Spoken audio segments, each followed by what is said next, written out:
Hi, and welcome back to Plating It with Wendy, where I share with you recipes which impress with ease. Today we are making my all-time favorite chocolate chip cookie recipe. These are chewy in the center, crispy around the edge, and bursting with chocolate. They have such a depth of flavor that I'm sure you're going to love this one. So let's get started. So we're first going to add half a cup, which is 115 grams of unsalted butter to a pan. And we're going to allow the butter to melt on a medium-low heat. You'll notice that when the butter begins to bubble, the milk solids will start separating and then they'll start settling to the bottom of the pan. We're looking to brown the butter, and once it gets a lovely golden color, we'll take it off the heat. Using brown butter in a cookie is going to give the cookie a nutty and more intense flavor. You'll notice that all the milk solids have now gone to the bottom of the pot, and now those will start browning. You want to keep the heat on a medium-low and keep a close eye on the butter because you don't want to burn the butter. Just a little more color is what we're looking for. Okay, our brown butter is ready. If you can see all that lovely golden color. So we're going to take it off the heat. And we're immediately going to transfer it to a bowl so that it gets a chance to cool down before we start making the cookies. Now for this recipe, we're going to go in with one whole slab of chocolate, which is about 300 grams. We're just going to chop it up into chunks. I prefer using real chocolate that I like to eat to make this rather than using the chocolate chips because they put some additives into chocolate chips which prevent it from melting, and we want that chocolate to melt in our mouth when we eat the cookie. And I'm using dark chocolate here, but you could also use milk chocolate if you wanted, or a combination of both. Chop this down this way as well. I like to keep the chunks a little bit on the bigger side.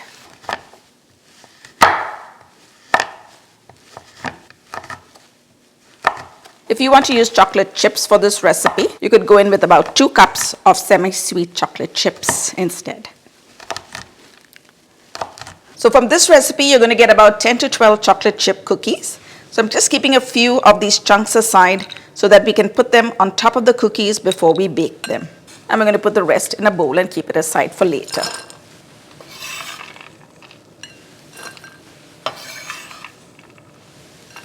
Our brown butter has got a chance to cool, so now to that we're going to add half a cup of white granulated sugar and half a cup of packed brown sugar. And now we're going to mix the sugars with the butter till we get a wet sand-like texture. And now to that we're going to add 1 large egg. And it really doesn't matter whether it's at room temperature or it's chilled. And 1 teaspoon of a pure vanilla extract. And I'm just going to eyeball that here. Now we're just going to mix that together till the egg gets incorporated with the sugar and the butter. This is such a simple recipe, and you don't have to dirty a hand mixer or a stand mixer. You just need a spatula. And we're going to mix it just till the egg gets incorporated. Now in another bowl, we're going to add 1 1/4 cup of all-purpose flour, half a teaspoon of salt, and half a teaspoon of baking soda. And we're going to give that a quick whisk and make sure that they all blend together.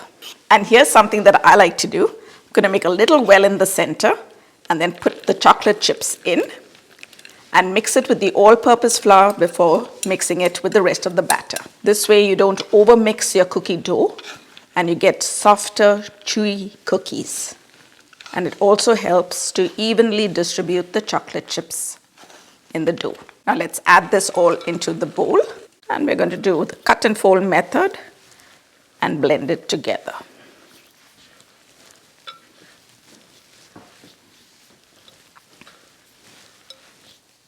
It's so much easier to blend the chocolate chips into the cookie dough when you mix it with the flour. And once it has mixed well and you don't see any flour around, you're going to take a trigger release ice cream scoop, and I'm using a rather big one here, and we're going to scoop the dough. This way you know you're getting cookies of uniform size. And then we're going to release them on the parchment paper which we have lined the baking sheet with. And I've placed it about 2 inches away from the edge of the baking sheet. That's because when we bake the cookie, it's going to spread. And we're going to place this one right over here, leaving about 4 inches away from the other one in the center. And once again, we're going to leave about 4 inches and place the next one. and the next one. And we're going to bake just about 6 cookies on one tray. Now remember those chunks that we had kept aside? We're going to take few of them and just place them on the top. Maybe 2 on each one. So when these bake, you're going to see this lovely melted chocolate right on the top of your cookies. Okay, now before we bake our cookies, we're going to refrigerate them for about 30 minutes in the refrigerator because that's going to help the dry ingredients absorb all that sugar and butter, and it's going to make the cookies richer and more decadent. Our cookies have been chilling in the refrigerator for 30 minutes, and what I wanted to mention here is that if you did not want to bake all at this time, you could take them and put them in a Ziploc bag or into a box and freeze them and bake them at a later time. And while these were chilling, I preheated my oven to 350 degrees Fahrenheit or 180 degrees Celsius, and now we're going to bake them for approximately 12 to 15 minutes. And we're going to place them in the center rack. And our first batch of cookies are ready. Now we're going to allow the cookies to rest for 1 minute before I show you a trick how to shape them perfectly like you get them in any gourmet bakery store. Now you can use a metal cookie cutter, but since I don't have one, I'm going in with a Tupperware. And what you're going to do is just cover it and just swirl it around very gently because it's still very soft. And you're going to swirl it, swirl it, swirl it, and it's going to get that perfect round shape. And now we're going to do the next one. Now the cookies are still very soft because they're hot, so we're going to allow them to cool for about 5 minutes on the tray itself before we lift them up and transfer them to a wire rack to cool a little bit. These are best enjoyed warm. And while the chocolate is still melted, we're going to hit it with some flaky sea salt. Just a few sprinkles. I love that sweet and salty flavor that comes from these cookies.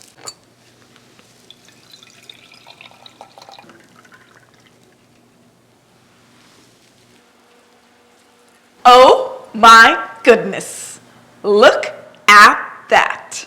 And now it's time to give the cookies a taste. But before we do that, if you're new to my channel or haven't subscribed already and enjoy trying out recipes that turn out right every time, you're at the right place. So go ahead, press that subscribe button, and while you're at it, if you hit the bell icon, you'll be the first to get notified every time I upload a new video.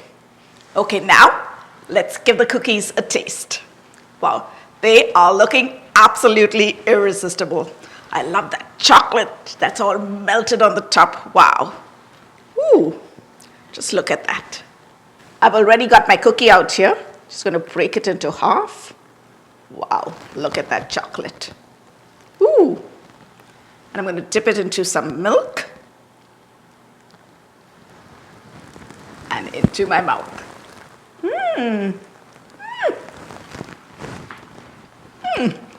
Wow, these cookies are a definite must-try recipe.